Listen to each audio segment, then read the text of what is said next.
Terpujilah nama Tuhan.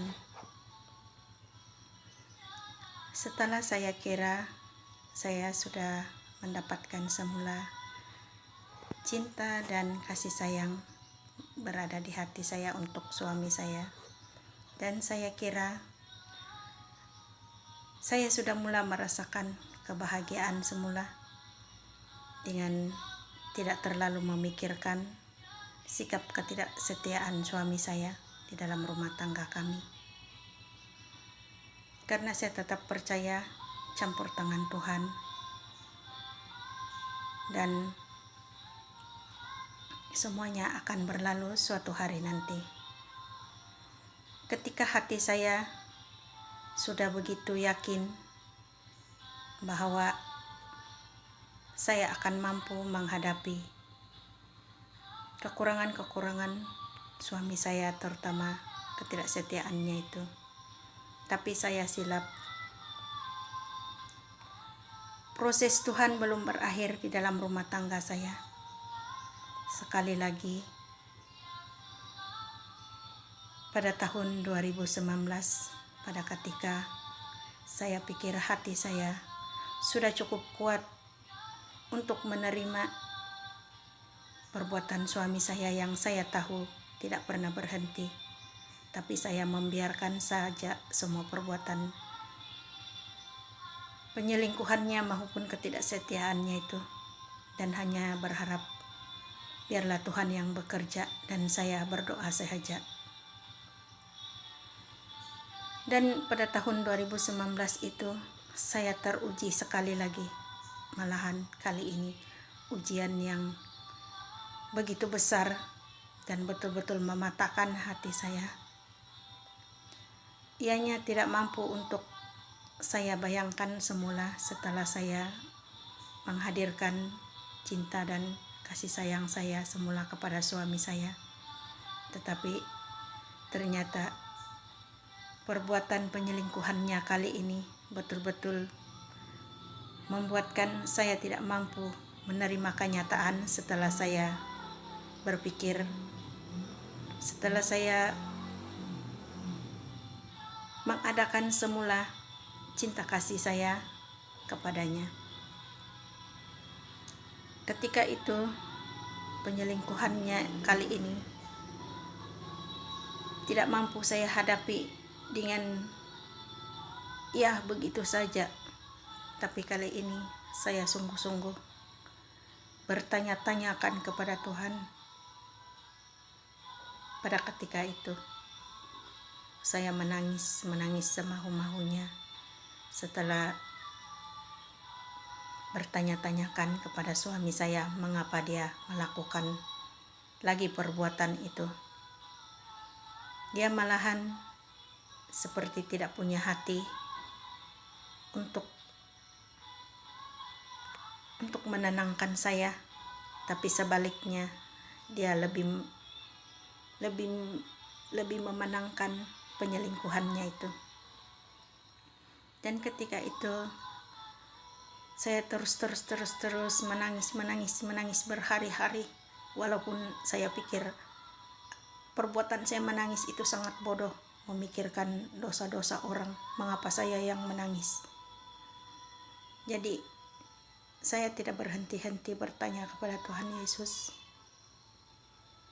mengapa Tuhan Kau biarkan suami saya melakukan dosa? Tidakkah Tuhan dapat menghalang dia daripada tidak melakukan penyelingkuhan dan dosanya itu?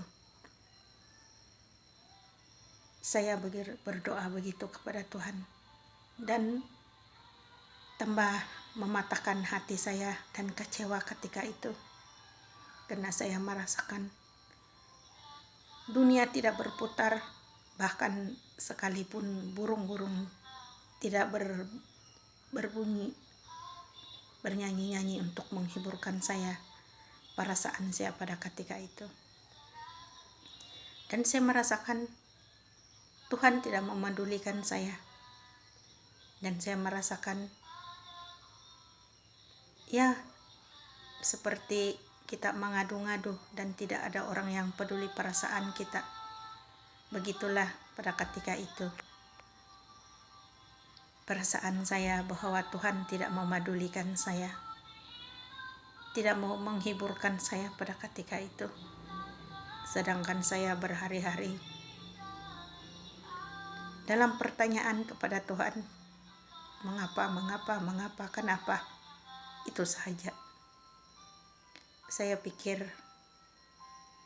Tuhan telah mengembalikan cinta kasih saya kepada suami saya, tetapi mengapa kali ini cinta kasih saya itu seperti tidak mampu untuk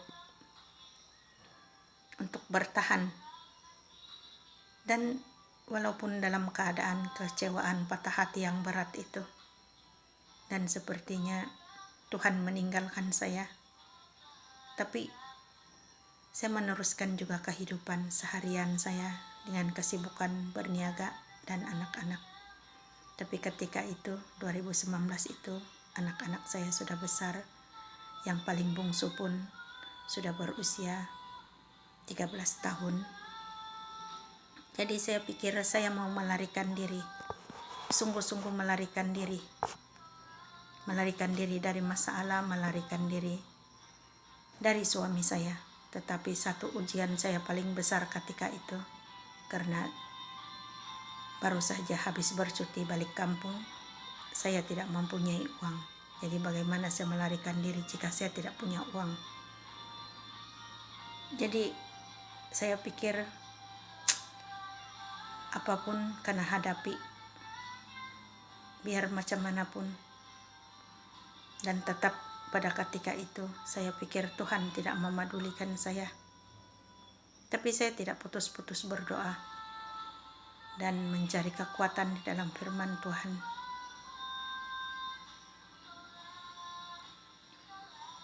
Dan ketika kami melalui krisis besar itu, dengan begitu teramat susah untuk dikembalikan hati saya pikir, tapi rencana Tuhan lain.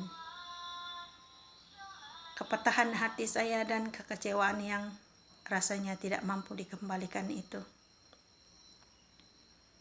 Tuhan tidak bermaksud begitu untuk saya. Tetapi itu adalah ujian untuk mendewasakan lagi iman saya dan kepercayaan saya, betapa Tuhan sangat peduli kepada kehidupan kita. Dan pada ketika itu sekali lagi, pada bulan April 2019 itu sekali lagi ada satu seminar, yaitu seminar hidup baru juga, hidup baru dalam roh. Dan saya mengikutinya lagi. Dan saya mendapat sesuatu pengajaran dari seminar itu, yaitu biar apapun terjadi, selepas seminar itu selesai, kata Tuhan, pulanglah dan ampunilah suamimu dengan membasuh kakinya. Pada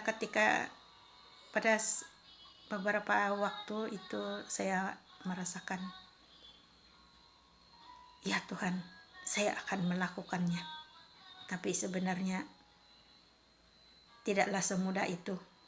Kita walaupun merendah diri itu memang merendahkan diri, tapi mungkin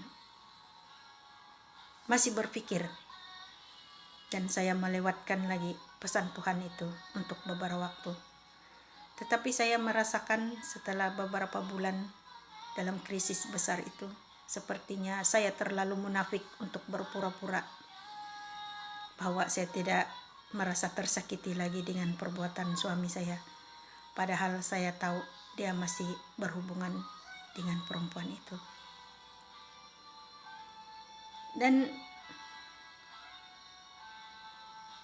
rencana Tuhan itu begitulah.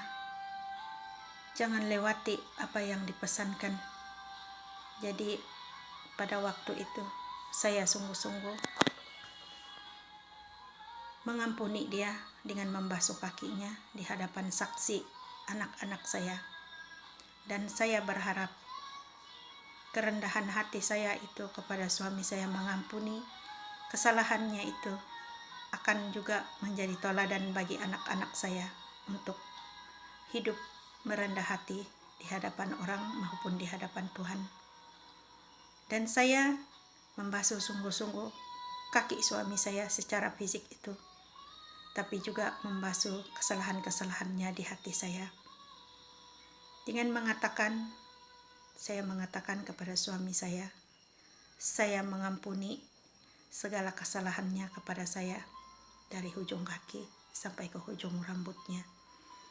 Dan meminta kepadanya sebagai manusiawi agar jangan mengulangi lagi perbuatan-perbuatannya yang tidak setia itu, dan menjalani kehidupan sebagai contoh kepada anak-anak, karena anak kami juga 4 orang semuanya lelaki, dan berharap jangan penyakit batin itu sebagai penyelingkuh dan tidak setia jangan diwarisi oleh anak-anak lelaki kita sendiri.